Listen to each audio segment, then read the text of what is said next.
বাদ দে, তোর কি খবর? সেই তো ছোট্টবেলায় ক্লাস 5-এ থাকতে চলে গেলি তোর খালার বাসায়, আবার এতদিন পর গ্রামে আইলি। তা কতদিনের জন্য আইলি? আর বলিস না, আমি তো গ্রামেই থাকতে চেয়েছি সব সময়, কিন্তু ভাইজানই তো আমাকে থাকতে দিচ্ছে না। বলে বাড়িতে নাকি একটাও মেয়ে মানুষ নেই, তাই তো ছোট থেকে খালার বাসায় দিয়ে রাখছে আমাকে। আর আমিও ভাইজানকে কত করে বলি যে ভাইজান তুমি এবার একটা বিয়ে করো, কিন্তু ভাইজান আমার কোনো কথাই শোনে না। বলে আমি তো সব কথা শুনবো, শুধু বিয়ের বিষয়টা। বান্ধবী, আমার না তোর ভাইজানটা অনেক ডর লাগে। শুধু আমার একার না, এই এলাকায় যত সব মানুষ আছে সবাই অনেক ভয় পায় তোর ভাইজানকে। দেখতে হবে না ভাইটা কার। ও মাই গড সোনিয়া, আমার পায়ে কাদা লেগে গেছে, বলতো এখন কি করি? আচ্ছা বান্ধবী, তুই দাঁড়া, আমি মুইসা দিতেছি। আরে না না, তোর মুছে দেওয়া লাগবে না, আমি দেখতেছি। ও কি করি কি করি। ও সকিনা গেছস কিনা ওই তো, ভুইলাই একটা আমারে বল আসতেছে। আমি এখন এই, গাম দাঁড়া। যে কমনি এই হুন, এটা হইতেছে আমগরে গ্রামের চেয়ারম্যানের ছোট বোন আর আমার একমাত্র বান্ধবী। ওর পায়ে কাদা লাগছে, তোর গামছাটা দিয়ে মুইসা দে। না না আমি পারুম না, আমি কেন আপমনির পায়ের কাদা মুছে দেব? না আমি পারুম না। কি তুই পারবি না?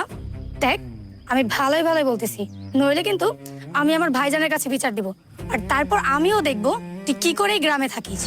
না না আপমনি, আপনি আমার নামে বিচার দিয়েন না, দেন আপনার পাঠা হয়ে দেন, আমি এখনই মুছে দিতেছি। দেখলি সোনিয়া কিভাবে এই গরিব ছোট লোকদের দিয়ে কাজ করাইতে হয়। হ্যাঁ বান্ধবী, এই ফকিন্নির পোলা, তাড়াতাড়ি মোস। কিরে মিলন, তুই এই বড় লোকের মায়ের পায়ে হাত দিছস কেন? তুই চুপ কর বন্ধু, ওনারা বড় বড় মানুষ, ওনাদের কথা না শুনলে আমাদের বিপদ। বিপদ মানে কি এর বিপদ? উঠ কই যাচ্ছি, আরে ওঠ।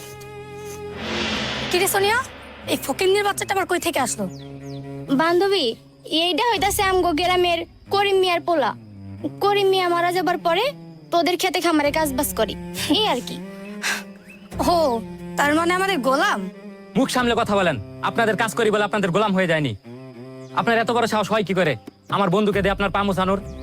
এখন যদি এই সেম কাজটা আপনার দিয়ে করানো হয় তাইলে আপনার কেমন লাগবে? কি তোর এত বড় সাহস, তুই আমাকে দিয়ে পা মোছাবি?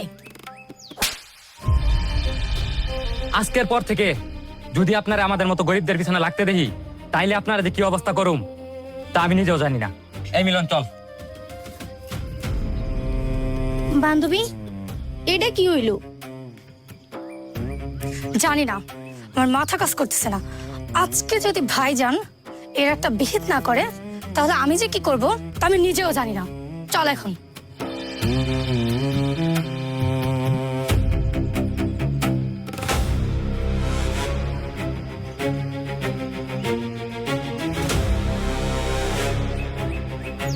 শোনেন, আপনারা দুজন যে ঝামেলা নিয়ে আমার কাছে আইছেন, এই ঝামেলা কিন্তু একটু বেশি। এর আগের জমিটা দখল করে দিলাম না? এই জমিতে খরচ করছিলেন কত মনে আছে? 20,000 টাকা দিছিলেন খালি, ঠিক আছে? ভাইজান, ওই উত্তরপাড়া জমিটা নিয়ে মির্জাবাড়ির লোকজন ঝামেলা করতেছে, কি করবো ওদের? এই সামান্য একটা বিষয়কে আমার কেমন লাগে? হ্যাঁ, এটা তুই একলাই সমাধান করতে পারছ না? হ্যাঁ, চেয়ারম্যান আমি হওয়ার পর থেকে তুই আমার লগে লগে আসস, কোথায় কেমনে কোন কাম করতেছিস তুই দেখতেছস না? সামান্য বিষয়ে আমার ইনভলভ করতেছে। আচ্ছা ভাইজান, আমি একটু বাজারের দিকে যাইতেছি, তুমি এই মিটিংটা শেষ করো। এটা কি তোর বাজারে যাওয়ার সময়? হ্যাঁ, অন্য সময় বাজারে যেতে পারবি না তুই? যাইতে চাইতেছস, যা, তাড়াতাড়ি আইস।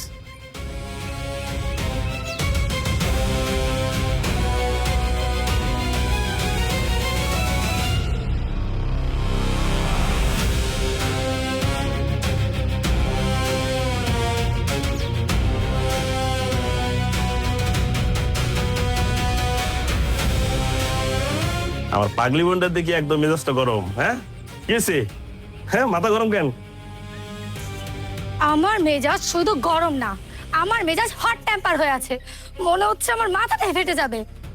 ভাইজান, ওই করিম মিয়ার পোলা প্রেমার গালে চর মারছে। কি কি করতেছিস এসব? আপনারা এখন যান। ঠিক আছে চেয়ারম্যান সাহেব, তাহলে আমরা এখন যাই। আসসালামু আলাইকুম। ওয়ালাইকুম আসসালাম। ওই ফকিন্নির পোলা আমার বোনের গায়ে থাপ্পড় মারছে কেন, কি হয়েছে? ভাইয়া, আমি আর সোনিয়া রাস্তা দিয়ে যাচ্ছিলাম, আর তখন না হুট করে আমার পায়ে কাদা লেগে যায়। আর তখন আমি রাস্তায় একটা ছেলেকে দেখতে পাই। ওকে আমি বললাম যে আমার পায়ের কাদাটা একটু মুছে দিতে। হ্যাঁ দিবে তো। হ্যাঁ হ্যাঁ, তুই কে? হ্যাঁ, তুই চেয়ারম্যানের ছোট বোন। হ্যাঁ, তোর কাদা মুছে দিব না? হ্যাঁ, আমারে ছাড়া কি ওরা চলতে পারে? হ্যাঁ দিবে তো। হ্যাঁ সেটাই, ওই ছেলেটা আমার কথা মতো আমার পায়ে কাদা মুছে দিতে যাচ্ছিল। আর তখনই হুট করে ওই ওই অনেকটা চলে আসলো, আর তখনই একটা ঝামেলা শুরু করে, আর তারপর আমার গালে একটা থাপ্পড়ও মারলো। জি ভাইজান, প্রেমা একদম ঠিক কথাই কইছে।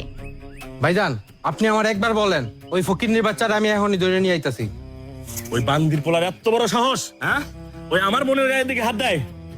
রোমান, তুই দলবল লয়ে যা, যাই ওরে 5 মিনিটের মধ্যে আমার সামনে এসে হাজির করাবি। তুই মাথাটা ঠান্ডা কর আর ঘরে যা। ভাইজান, তুমি যতক্ষণ ওই ছেলেটার একটা ব্যবস্থা না নিবা ততক্ষণ পর্যন্ত আমি এখান থেকে এক পাও নড়বো না। বোন, তুই মাথাটা একদম ঠান্ডা কর। কে এ তোর খারাপ আছিস কেন?